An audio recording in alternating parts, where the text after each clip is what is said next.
venez de nous indiquer que vous investissez ou que vous êtes partie prenante, on va dire, de la construction des grandes usines ou des super grandes usines, je ne sais pas comment on traduit Gigafactory en français, en fait, de batteries. Les projets arrivent à maturité, ça représente combien d'argent, quelles sont les perspectives, et par ailleurs, il y a des questions de souveraineté qui se posent, à la fois sur les gigafactories en tant que telles, puisqu'il y a pas mal de constructeurs chinois qui sont les plus importants fabricants de cellules de batterie et de batteries lithium-ion aujourd'hui. Après, il y a des questions aussi sur l'origine des matières premières dans les gigafactories, notamment le lithium, mais pas seulement.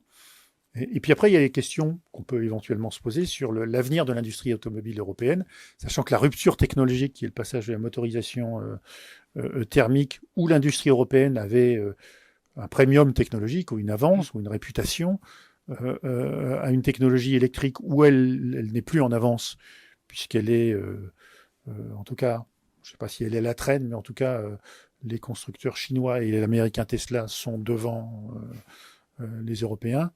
Donc, on peut aussi s'interroger sur l'avenir de l'industrie automobile européenne. On va peut-être commencer par les gigafactories. Oui, parce que c'est aussi un sujet énorme. Absolument, le sujet est vaste. Effectivement, les gigafactories, c'est un petit peu dans la chaîne de valeur. C'est comme ça que je le décrirais. En fait, nous, on essaye et ça, c'est vraiment en relation et dans la continuité de la stratégie définie par l'État, qui est à la manœuvre sur ces sujets. Alors, pour répondre à la première question sur les ordres de grandeur, ce qu'on appelle la stratégie d'accélération batterie, donc vraiment l'argent public qui est fléché sur la chaîne de valeur batterie, c'est de l'ordre de 2,5 milliards, dont la majorité, effectivement, va sur les gigafactories. Alors, je suis désolé, mais c'est quand même le terme qui est le plus facile pour le décrire. Et j'en parlerai après. Mais il y a une volonté justement de ne pas être obnubilé par cet élément de la chaîne de valeur, alors qui est le plus visible et qui porte le plus de valeur ajoutée. Mais l'idée, quand même, c'est de décliner finalement les aides et de développer l'ensemble de la filière. Donc ça va de la production de matières premières. Il y a des projets alors qui sont assez médiatiques aussi, parce qu'il y a des questions environnementales qui se posent de production de lithium en France, notamment dans l'Allier. On parle aussi en Alsace. Après, il y a toute la partie intermédiaire. Alors, ça peut être soit du raffinage, qui effectivement aujourd'hui est principalement localisé en Asie, en l'occurrence en Chine. Là également, on a un très beau projet de raffinage de lithium d'envergure en Alsace. Les composants intermédiaires d'une batterie, c'est pas que des matières premières. Il y a aussi des éléments à base de cuivre, de semi-conducteurs. Là aussi, on accompagne des projets. Effectivement, il y a la partie production de cellules, et ensuite il y a les constructeurs, et ne pas oublier le recyclage, parce qu'il y a de gros enjeux de développement de la filière de recyclage. Et notamment là aussi, pour récupérer les matières premières. Absolument. Et là aussi, la réglementation européenne progressivement va imposer d'incorporer certains seuils minimums de matériaux recyclés. Donc voilà, le message, c'est on s'intéresse à l'ensemble de la chaîne de valeur. Après, c'est vrai que les gros dossiers du moment, c'est les productions de cellules, les grosses usines de production de cellules. C'est des cathédrales. J'ai eu la chance de visiter ACC il y a quelques semaines. Je crois que c'est 2 tours Eiffel. C'est où ACC ? C'est à Douvrin, Bailly-Berclau. Donc d'ailleurs à proximité d'un ancien site, et ça illustre bien la transformation de l'économie, d'un ancien site qui fabriquait des moteurs thermiques, la Française de mécanique. Je pense que ça parlera à certaines personnes. Donc voilà, dans le nord de la France, et d'ailleurs c'est là que sont localisés la plupart des projets, puisque en termes de... Alors je ne vais pas en oublier, il y en a 6. Donc vous avez ACC qui est le plus avancé, vous avez AESC Envision qui est à Douai avec Renault, vous avez Vercors à Dunkerque qui est aussi avec Renault.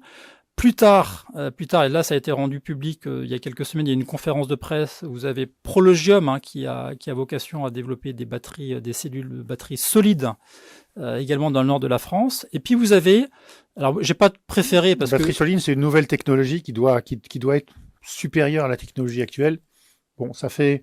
alors je suis un tout petit peu plus sceptique que vous, mais pas sceptique, mais prudent que vous. Ça fait quand même de nombreuses années qu'on nous promet les batteries solides. Je ferme la parenthèse. Alors merci pour la question, parce que justement j'allais parler j'ai pas de préféré parce que tous les projets sont intéressants, et puis moi j'ai une forme de contrainte de neutralité, mais on a quand même 2 champions purement nationaux. Alors Vercors est un champion national, mais qui sont extrêmement innovants sur le produit. vous avez Blue Solutions, hein, et donc là, il y a eu une annonce par Bruno Le Maire sur leur site près de Quimper il y a quelques semaines. Blue Solutions, en fait, c'est un projet moi que je trouve extrêmement intéressant parce qu'ils ont un vrai retour d'expérience à la fois du produit et de la production. Ils ont une expérience de fabrication.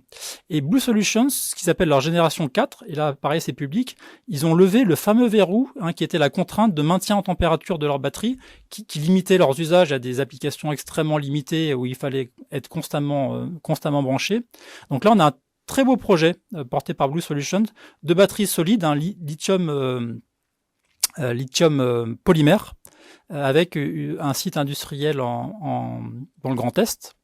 Et puis, ne pas oublier, parce que même si on va développer lithium et même s'il y a des projets de croissance en termes de production, l'alternative au lithium existe, hein, et on a en France donc l'entreprise Tiamat, en fait, qui est basée sur les recherches du CNRS, hein, et qui développe et qui a commencé à commercialiser des premières batteries dites de puissance. Donc là, on n'est pas sur des fortes densités énergétiques.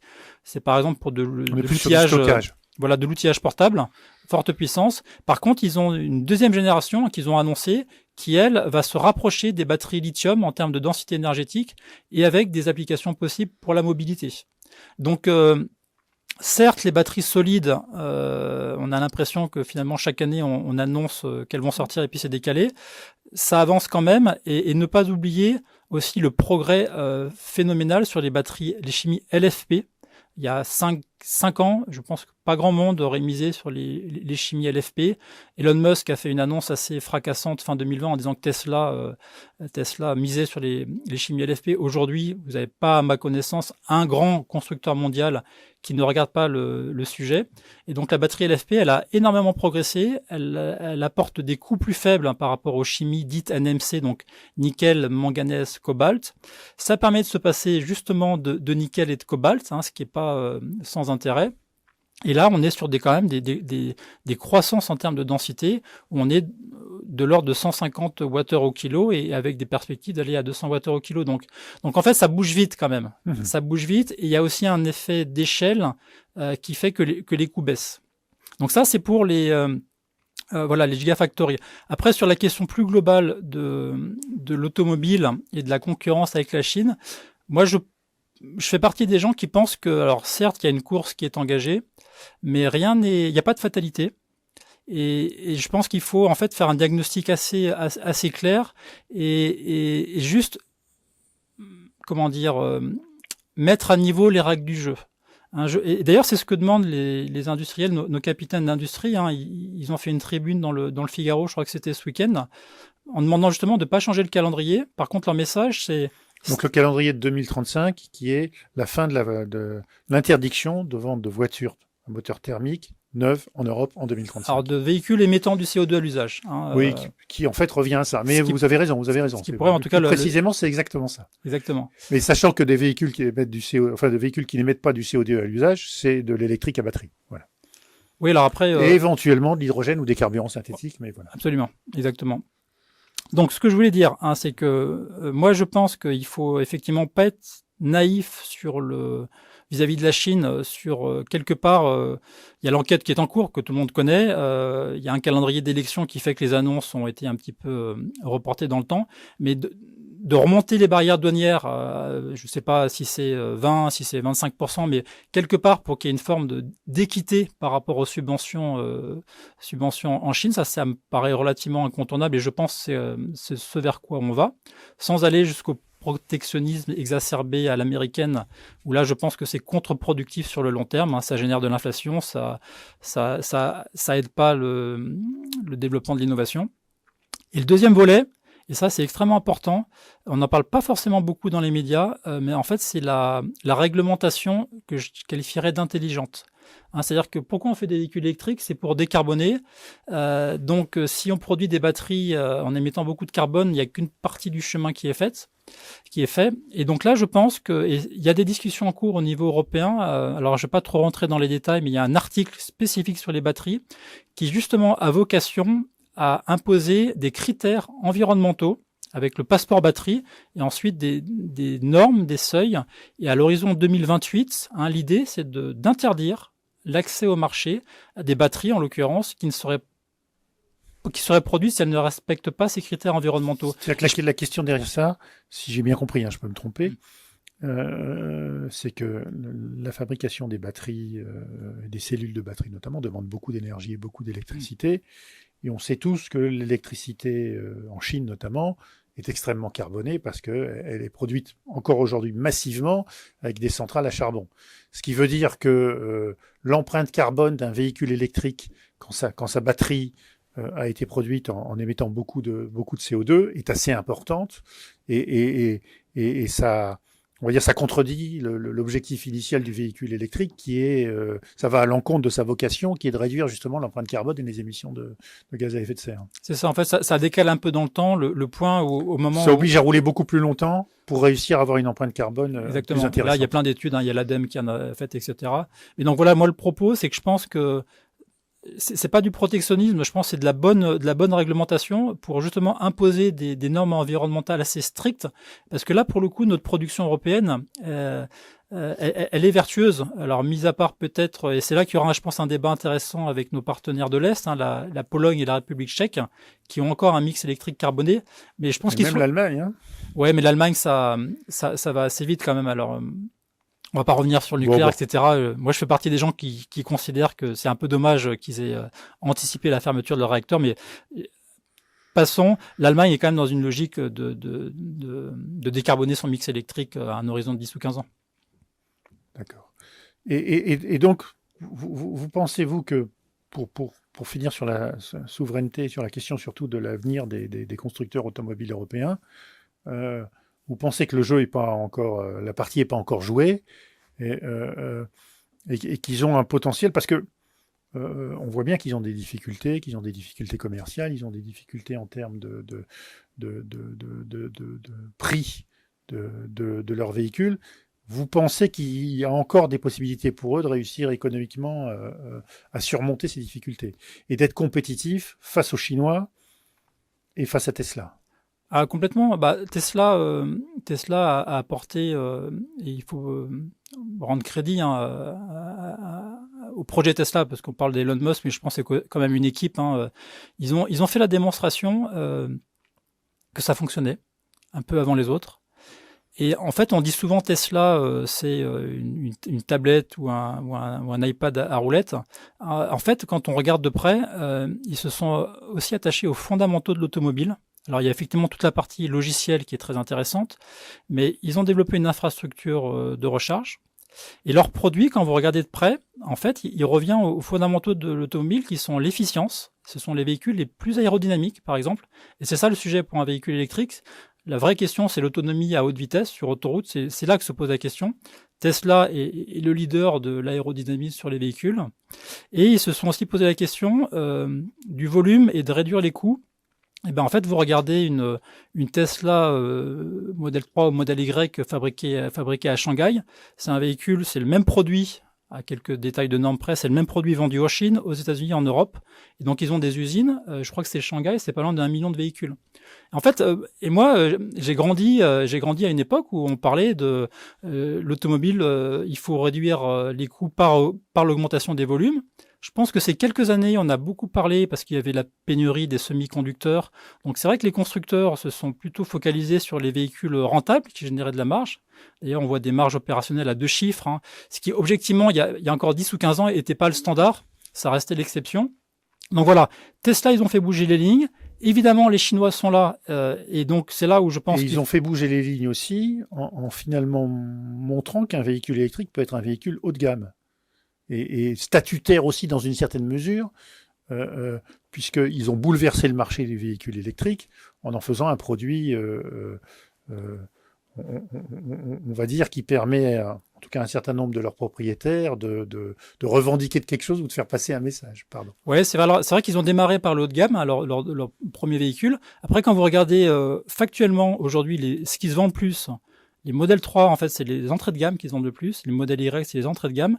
Vous comparez à un véhicule d'un constructeur généraliste européen thermique de prestations équivalentes, il n'y a pas un gros écart. On est sur des véhicules entre 40 et 45 000 euros. Donc, évidemment, c'est un montant important pour l'acheteur moyen, mais c'est pas complètement décalé par rapport au SUV. Au segment de marché. Je citerai personne, mais voilà, on a des constructeurs généralistes français qui vendent des SUV à 40 000 euros allègrement, quoi. Donc Tesla a quand même réussi ça. Donc les Chinois, on en a parlé. Moi, je pense qu'il faut arriver quand même à égaliser les règles du jeu. Et derrière, honnêtement, je ne vois pas pourquoi on n'y arriverait pas, parce qu'on a d'excellents ingénieurs. On a quand même une culture industrielle. On a aussi des gens qui sont assez intéressés par ces sujets-là. Donc ouais, moi, objectivement, si on arrive justement à équilibrer le jeu en termes de barrières douanières ou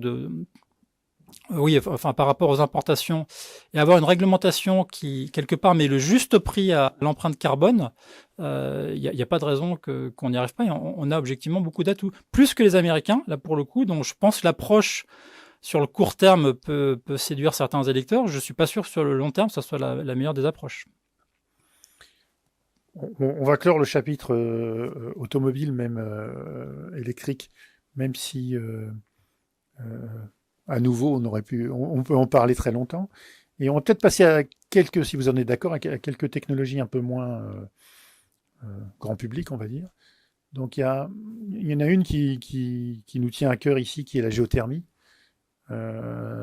Sachant que on s'est toujours interrogé, même si on a quelques réponses maintenant, pour savoir comment ça se fait que c'est une énergie renouvelable, non intermittente, qui est relativement abondante, c'est-à-dire en tout cas pour la géothermie de surface qui sert à chauffer ou refroidir les bâtiments, qui est presque disponible partout. On peut mettre des sondes un peu partout et obtenir les températures qui permettent de faire fonctionner des pompes à chaleur.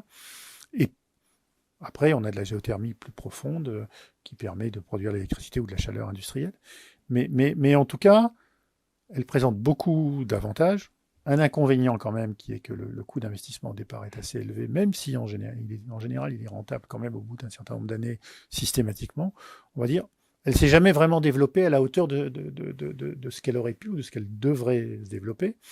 Donc, est-ce que à la BPI, ça fait partie des domaines sur lesquels vous travaillez et sur lesquels vous essayez on va dire, d'accélérer le développement de la géothermie, sachant que c'est même devenu maintenant un objet promu par le commissariat au plan. Oui, merci pour la question. Alors effectivement, on n'a pas dans le cadre de France 2030, on n'a pas forcément de ciblage spécifique sur ce sujet. Par contre, vous faites bien de le mentionner, il y a un potentiel avéré. Il y a d'autres métiers à BPI France avec lesquels on échange beaucoup. Et effectivement, sur la géothermie, alors il y a eu une publication du Haut Commissariat au plan, plutôt ciblé, me semble-t-il, sur la géothermie peu profonde, justement pour développer la filière. Alors nous, ce qu'on voit, on a quand même essayé un peu de comprendre un peu les enjeux du moment. C'est que sur la géothermie profonde, la France est pas l'Islande, donc je pense qu'on sera pas dans des logiques de production massive d'électricité parce qu'on a d'autres façons de la produire qui sont certainement plus efficaces. Par contre, là, ça fait sens plutôt sur des usages de chaleur pour des sites industriels, notamment les usines Electricity de Renault dans le nord de la France utilisent ou vont utiliser, en tout cas il y a des projets, d'utiliser la géothermie profonde pour de la chaleur industrielle. Après, sur la géothermie peu profonde, en fait, l'impression qu'on a, c'est qu'il y a un déficit peut-être de publicité ou de pédagogie et peut-être aussi un déficit de grands acteurs justement faisant la promotion. Je pense que c'était un peu l'idée justement quelque part de relancer le sujet côté au commissariat au plan, parce qu'on a quelques acteurs, notamment une société qui s'appelle Celsius Energy, qui est une spin-off de Schlumberger, qui a des technologies assez séduisantes de sonde oblique, où l'idée finalement c'est avec une empreinte au sol limitée, vous allez pouvoir exploiter finalement une quantité d'énergie assez importante. Ce qui permettrait d'installer la géothermie au centre des grandes villes ou des métropoles, etc. Puisque effectivement, dans mes souvenirs, l'emplacement nécessaire pour alimenter en énergie géothermique et donc permettre de chauffer ou refroidir un immeuble, c'est un emplacement de parking. Donc c'est faisable, on va dire, presque partout. Effectivement, non, mais c'est assez suffisant et c'est probablement un axe de développement. Alors là, on est plus sur du financement de l'innovation, hein, qui est un peu mon cœur de métier, mais ça ne veut pas dire qu'il n'y a pas des choses à faire pour d'autres métiers. Effectivement, moi, j'ai l'impression qu'alors il peut y avoir encore quelques activités de R&D pouvant être accompagnées, hein, sur du jumeau numérique de bâtiments, sur des technologies un peu pointues. Je pense que maintenant, la vraie question, c'est effectivement, c'est promouvoir le déploiement. Donc avec des acteurs qui ont des solutions, avec aussi une filière. Hein, on a fait quelques interviews sur le sujet et beaucoup nous ont dit, en fait, on n'a pas beaucoup entre guillemets de bras, c'est-à-dire de compétences techniques pour réaliser ces forages. Et donc là, c'est un sujet un peu global. On manque de foreurs, par exemple, tout comme on manque de soudeurs. Exactement. Très bien. On peut peut-être revenir, si vous en êtes d'accord, aux renouvelables plus classiques. Parler un peu des éoliennes et du solaire. Est-ce que vous intervenez aussi dans ce domaine-là, sachant que, on va dire, l'industrie photovoltaïque en Europe a soit quasiment disparu ou est en perte de vitesse parce qu'elle n'arrive pas, on parlait des Chinois, elle n'arrive pas à lutter contre les Chinois. Et on voit même qu'il y a une volonté plus ou moins affirmée à l'échelle européenne qui est de finalement pas soutenir une industrie parce qu'on n'arrivera pas à avoir les coûts et les prix des produits importés de Chine. Et si on veut massifier ou généraliser encore un peu plus l'utilisation de l'énergie solaire, on a intérêt à avoir des panneaux à des prix accessibles. Donc on va dire, il y a un choix presque délibéré dans ce domaine-là. Et là, dans le domaine éolien, c'est un peu différent. Donc, on a encore une industrie européenne assez forte, mais pas tellement en France. Donc, comment la BPI est face aux photovoltaïques et aux éoliennes ? Alors, côté BPI France, effectivement, on intervient beaucoup sur le cofinancement. Donc là, on n'est plus sur les le financement projets d'innovation, mais le cofinancement des gros projets, hein, des parcs qui sont annoncés. Et après, la partie innovation, c'est l'ADEME, hein, qui est beaucoup impliqué. Nous, le regard qu'on a sur ces sujets, alors par contre, on voit quand même passer dans le cadre de certains dispositifs qu'on a justement de financer l'industrialisation, des projets portés par Carbone, par Holosolis. On se rend bien compte qu'à court terme, c'est compliqué parce qu'il y a ce stock, hein, cette surcapacité qui fait que les prix sont extrêmement bas en ce moment.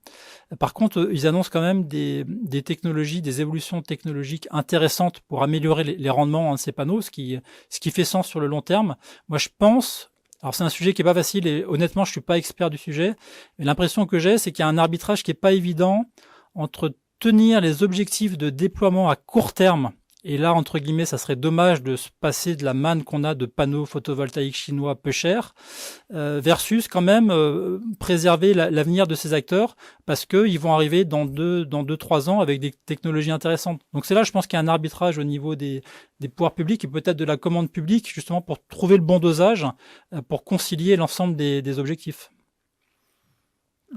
Et pour finir, peut-être un tour d'horizon. Alors, on n'est pas dans France 2030, on est toujours dans l'innovation technologique. Mais il y a aussi un autre domaine, alors, qui est encore plus controversé, on va dire, qui est très controversé, qui est celui de la capture du carbone. Que ce soit la capture lors des processus industriels, cette fois-ci capture et stockage, ou que ce soit la capture dans l'atmosphère, qui permet notamment, par exemple, de fabriquer des carburants synthétiques. L'idée étant, c'est que si on veut des carburants neutres, synthétiques, donc on a besoin de l'hydrogène décarboné, on a besoin aussi de carbone. Donc si on prend le carbone dans l'atmosphère et on le remet dans l'atmosphère une fois qu'il a été utilisé, on est neutre. Voilà, sinon, ça n'a aucun sens. Donc, quelle est votre approche ou la manière dont vous voyez les choses en matière de ces technologies qui sont controversées parce que certains considèrent que ça permet à un certain nombre d'acteurs de pas faire les efforts ou de pas suivre les évolutions qui sont nécessaires pour décarboner leur filière ou leur processus. Oui, alors effectivement, merci de la question. Moi, je dirais je la dissocierais en deux parties. Il y a la partie capture sur les fumées industrielles, où là, objectivement, et je pense qu'il y a eu un peu une inflexion quand même au niveau de la politique nationale. C'est vrai qu'on en parlait assez peu il y a 3-4 ans. Et à partir de l'année dernière, on a quand même eu une inflexion justement pour se rendre compte que par rapport aux trajectoires de décarbonation, on en aura besoin. Et il y a quand même une forme de maturité technologique, alors même s'il y a des trajectoires d'amélioration. Donc moi, je pense qu'effectivement, ça va être un sujet qui va nous occuper. Ça va être déjà de capter le maximum de CO2 sur les sites industriels actuels. On parle de taux qui peuvent aller de 85 à 90%. Alors effectivement, certains disent c'est pas 100%, oui, mais parfois il vaut mieux faire 85% rapidement qu'attendre 10 ans pour faire 100%. Donc ça, quand même, on y va progressivement, et puis il y a une forme de rationalité économique qui sera aussi dépendante du cours du carbone. Donc là, il faut aussi il y a cet équilibre-là. Sachant que tous les grands organismes, entre guillemets, internationaux, liés aux questions de transition, estiment que c'est presque indispensable. C'est le GIEC, c'est l'Agence internationale de l'énergie, c'est le World Economic Forum, enfin voilà. Non mais absolument, ça fait partie pour décarboner, pour tenir les trajectoires, on sait on en a besoin. Donc là je pense qu'il n'y a pas trop de débat. Après il y a la question de la capture dans l'atmosphère, alors ça c'est autre chose. Moi je suis assez mitigé sur le sujet parce que on se rend bien compte que à terme, si vraiment on veut atteindre le fameux net zéro, comme il y aura toujours des émissions résiduelles de certains procédés industriels, mais aussi beaucoup de l'agriculture, notamment on parle du CO2, mais le méthane est évidemment un gaz à effet de serre important. On émettra toujours du méthane, on aura toujours de l'agriculture, et donc finalement il y a la question qui est de comment on compense négativement les émissions résiduelles. Et c'est là qu'intervient la capture du carbone dans l'atmosphère. Donc moi, je pense qu'il faut travailler la R&D parce qu'aujourd'hui, on a des démonstrateurs, on a quelques projets, mais qui sont finalement assez consommateurs d'énergie, que ce soit de l'électricité ou de la chaleur, parce qu'en fait, les procédés actuels utilisent beaucoup d'énergie thermique. Donc je pense qu'il faut surtout pas laisser tomber le fait de développer la R&D pour améliorer les rendements de ces solutions. Par contre, en termes de déploiement, on a tellement de choses à faire avant qui coûtent moins cher et qui ont un impact direct beaucoup plus important que je dirais dans la panoplie des actions, c'est ce qui va venir à la fin. Et c'est là où moi je suis personnellement assez dubitatif quand je vois les annonces aux États-Unis avec les financements publics de projets importants. Quand vous regardez les actionnaires des porteurs de projets de ces sociétés qui développent la capture de carbone, souvent c'est des fonds associés au monde du pétrole. Et donc il faut à tout prix éviter On parle de greenwashing, oui. Ouais, de greenwashing parce que c'est une façon pour eux quelque part de justifier. Il y en a même certains qui vont jusqu'à utiliser cette technologie pour optimiser l'extraction de pétrole, le Enhanced Oil Recovery. Et c'est là où honnêtement enfin, il faut quand même garder un regard critique sur ce type de projet, me semble-t-il.